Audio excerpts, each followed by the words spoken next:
네, 여러분 한 주일 동안 안녕하셨죠?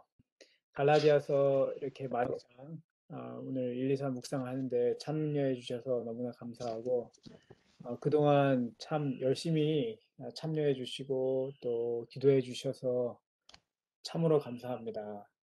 제가 이렇게 여러분들에게 말씀드린다는 것 자체가 사실 생각해 보면은 참 아무튼 열심히 기도해 주셔서 참 감사하게 생각하고요. 아, 갈라디아서 6장 1절에 있는 말씀을 읽겠습니다. 형제들아, 사람이 만일 무슨 범죄한 일이 일어나거든 신령한 너희는 온유한 심령으로 그러한 자를 바로잡고 너 자신을 살펴보아 너도 시험을 받을까 두려워하라. 다른 사람의 죄가 드러났을 때에 보통 사람들이 어떤 반응을 보입니까? 이렇게 비난하고 바로 정죄하시는 그런 분들도 계세요.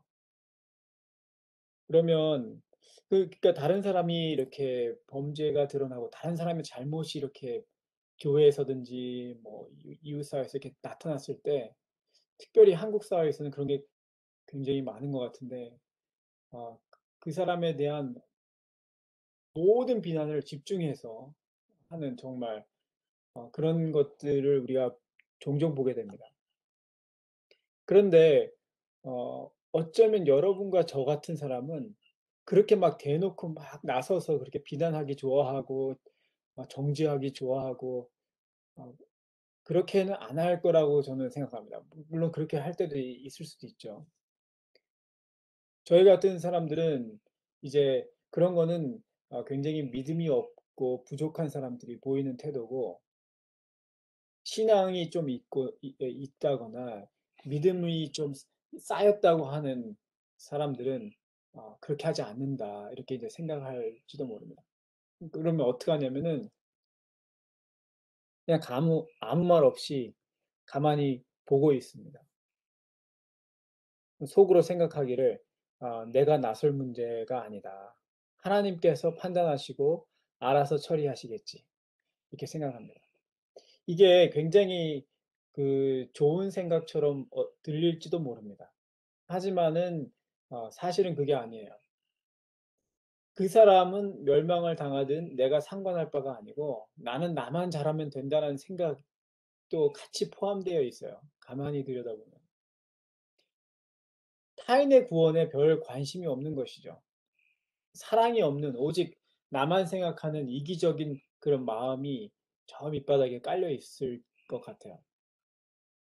바울은 말하기를 다른 사람의 죄를 보면 바로 잡아야 된다고 그래요. 우리는 그렇게 하기 싫을 때가 그렇게 하기 좀 무서울 때가 있죠. 왜냐하면 괜히 말했다가 욕을 먹거나 나만 스트레스 받으면. 그러니까 그 사람이 뭘 했든 비난하지 말고 죽이 되든 밥이 되든 그냥 가만히 보고만 있자. 그런데 과연 이게 예수님의 마음인가 하는 것이죠.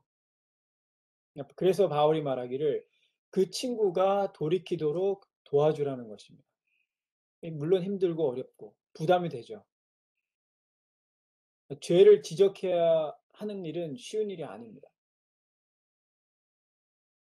그래도 우리는 어, 그런 일일지라도 용기를 가지고 죄를 지적할 때는 해서 그 친구가 돌이키도록 해야 되는데 거기에는 조건이 있습니다. 여기 성경책을 보면은 온유한 심령이라고 그래요. 온유한 심령으로 그러한 자를 바로 잡아라 그래요. 온유한 심령으로 내 형제를 바로 잡아라. 그 온유한 심령은 모세의 마음입니다. 모세의 마음은 곧 예수님의 마음을 뜻합니다. 그 마음이 어떤 마음이었는지 여러분들께서 잘 아실 것입니다. 그 마음은 내가 내 스스로가 생명체에서 지워지더라도 반드시 인류를 구원하고자 했던 그 심령이죠. 이거는 사람이 가질 수 있는 마음이 아닙니다. 예수님의 마음이기 때문이죠. 내가 가질 수 없는 이 예수님의 마음, 모세의 마음. 어떻게 그러면 우리가 이런 마음을 가질 수 있을까요? 우리에게는 지금까지 저희가 배웠던 로마서와 갈라디아서를 통해서 믿음이 있습니다. 믿음으로 구하는 것입니다. 예수님의 마음을 나에게도 달라고 믿음으로 구하는 것입니다.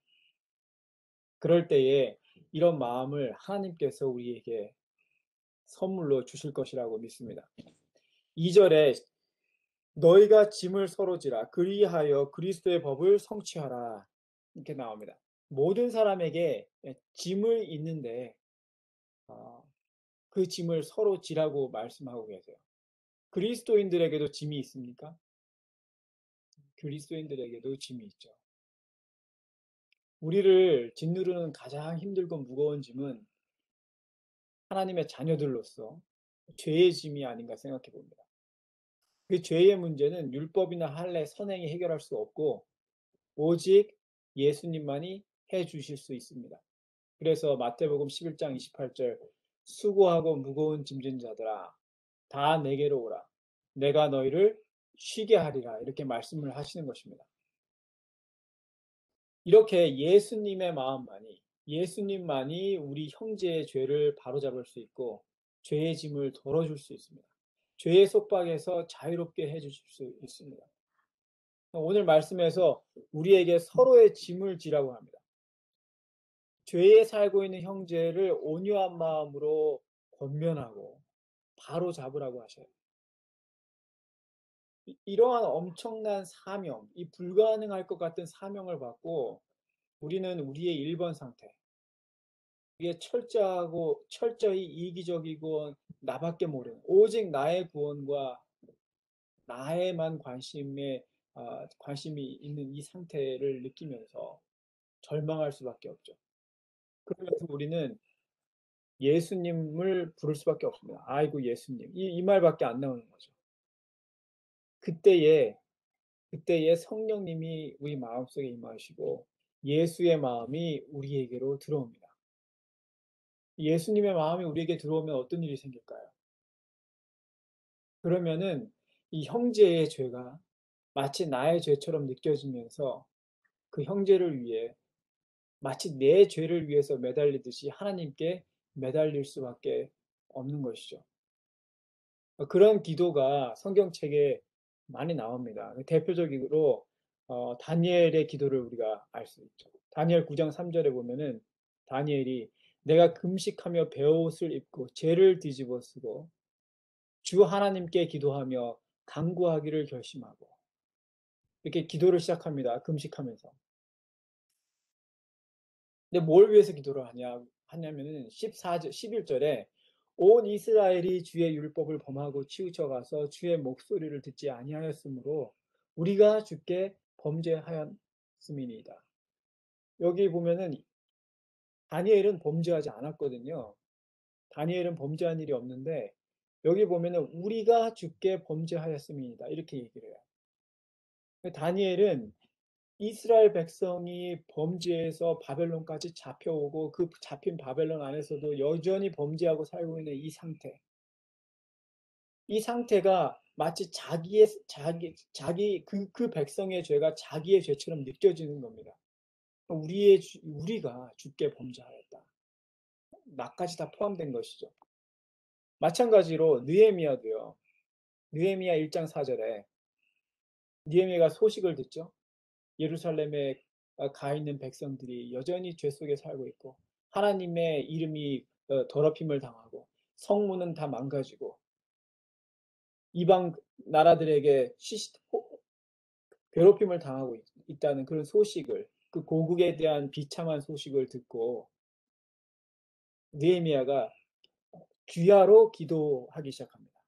그래서 느헤미야 1장 4절에 이제 주의 종들인 이스라엘 자손을 위하여 주야로 기도하오며 그러면서 끝에 이렇게 가서 하는 말이 나와 내 아버지의 집이 범죄하여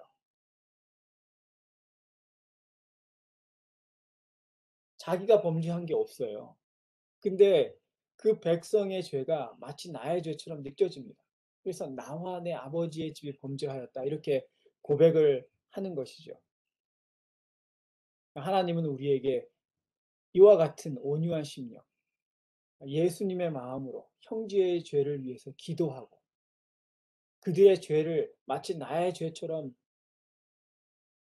간절히 하나님께 매달리는, 그럴 때에 너가 형제의 죄를 바로잡았다고, 짐을 서로 졌다고 그렇게 우리에게 말씀을 해 주실 것입니다. 6장 4절에요. 각각 자기의 일을 살피라 이렇게 얘기했는데 이 킹음정역 성경이 보다 좀 정확한 것 같아요. 킹음정역 버전으로 이렇게 6장 4절을 읽으면은 오직 각 사람은 자기의 일을 입증할지니라. 그리하면 그는 다른 사람이 아니라 자기 안에서 기쁨을 누리리라. 자기의 일을 입증하라는 것입니다. 근데 뭘 입증해야 됩니까? 여기서 말하는 입증은 자신이 믿음 안에 있는지 없는지를 확증하라는 것입니다. 이런 사람은 항상 정로의 계단 편에서 이번 주에 말씀하셨는데 내가 예수님의 제자인지 확증하라 이렇게 얘기하셨는데 내가 하나님의 편에 서 있는 사람인지 내가 믿음으로 행하고 있는지 살피고 늘 자신을 하나님 앞에서 검증하라는 것이죠.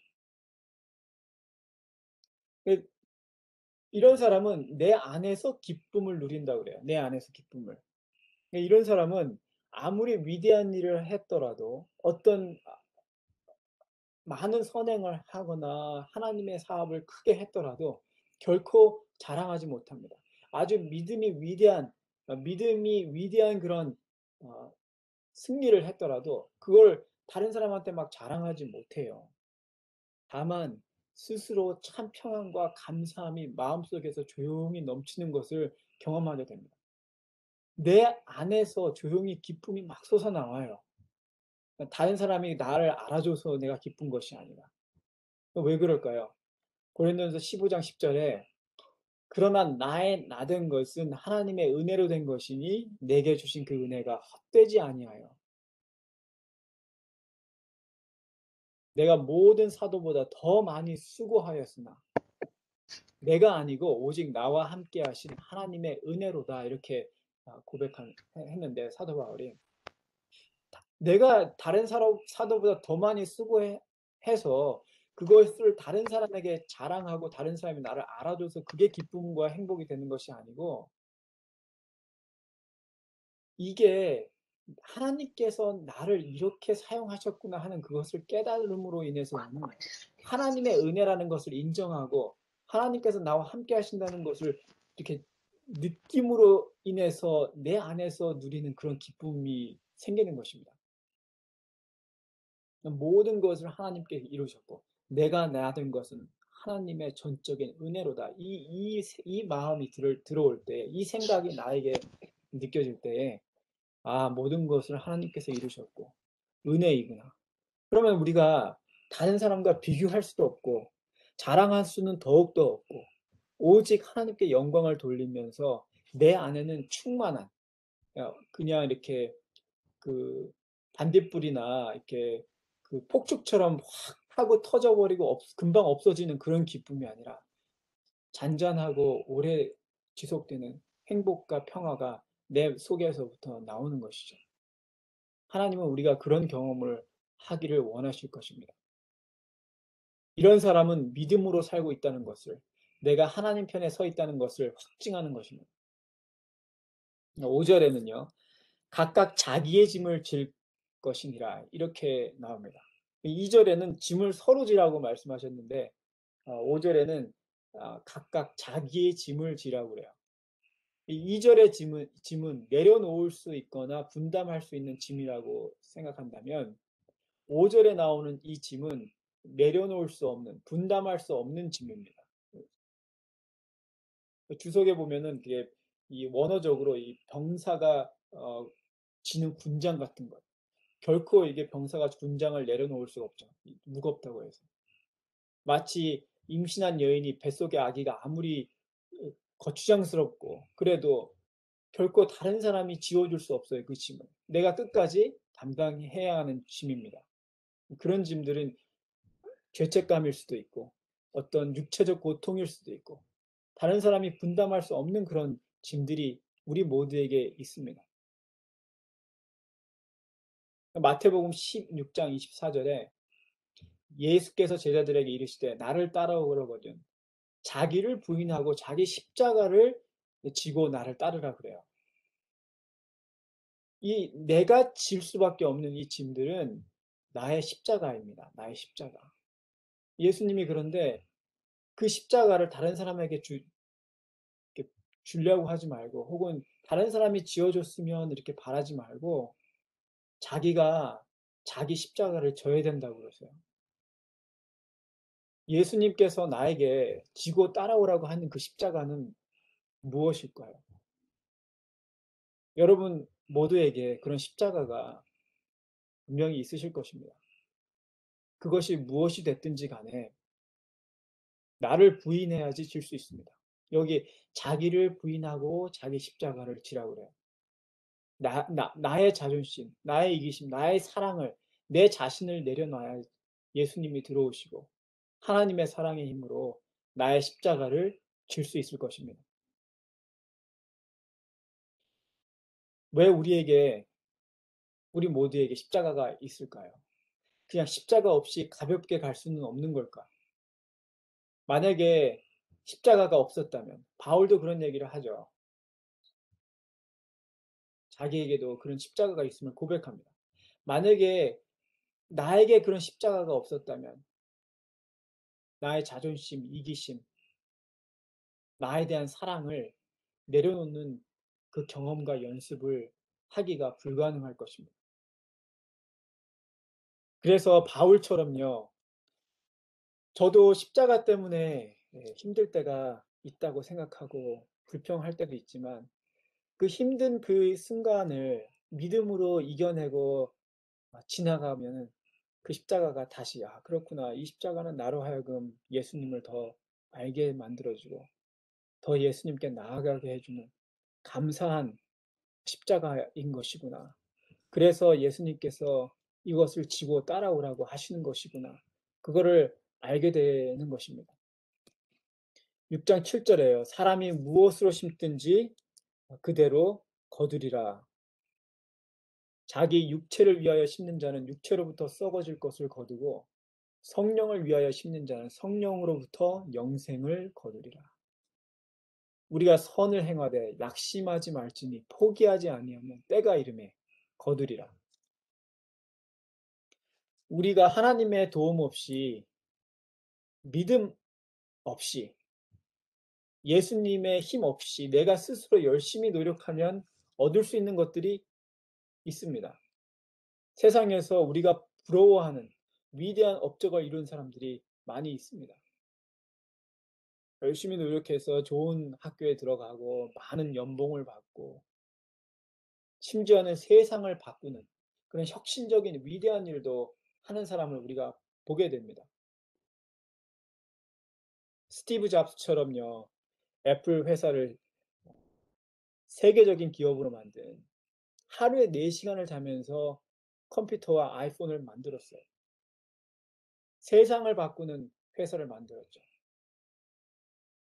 이 세상이 스마트폰이 없던 세상과 스마트폰이 있는 세상 이렇게 나눈다고 그래요. 그런 혁신적인 일, 위대한 일을 했는데 몸이 병에 걸리게 되니까 속수무책으로 하루아침에 들꽃처럼 질 수밖에 없는 것입니다. 그런 위대한 사람들. 열심히 땀 흘려가지고 갖은 수고 끝에 얻은 것들이지만 결국 썩어질 것들이죠.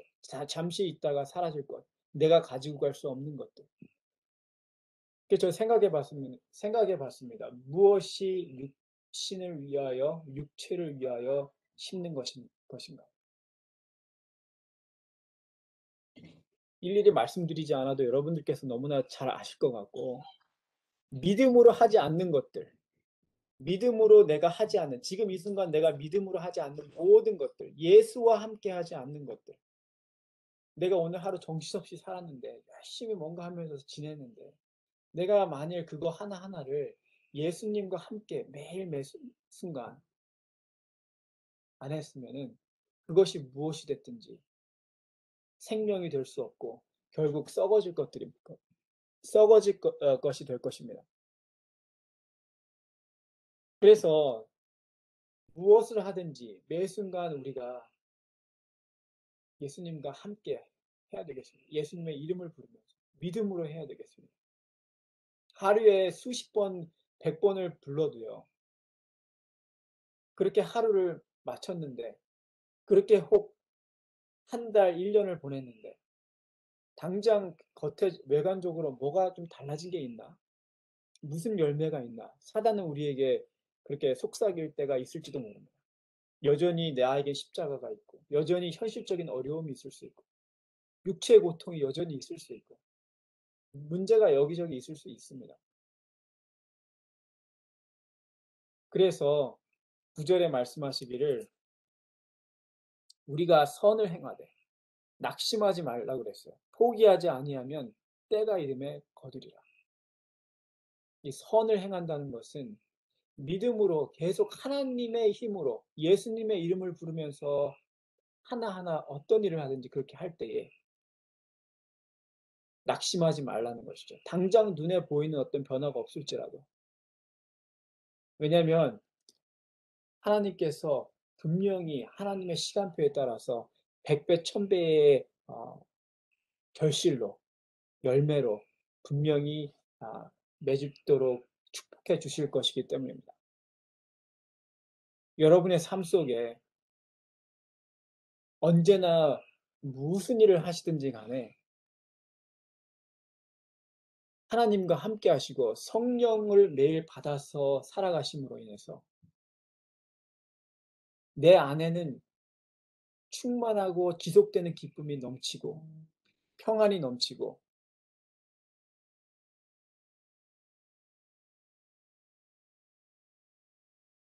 겉사람이 우리가 늙어갈지라도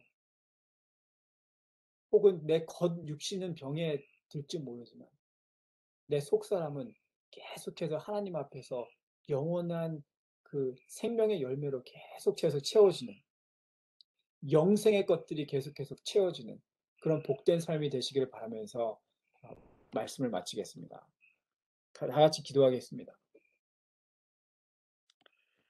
하나님, 오늘 갈라디아서 6장 말씀을 통해서 우리에게 다시 한번 믿음, 예수님, 생명, 영생의 것들을 생각하게 해주시니 감사합니다. 사단은 당장 우리의 현실을 쳐다보게 만들고 나의 순간적인 만족을 위해서 계속해서 달리게 만듭니다.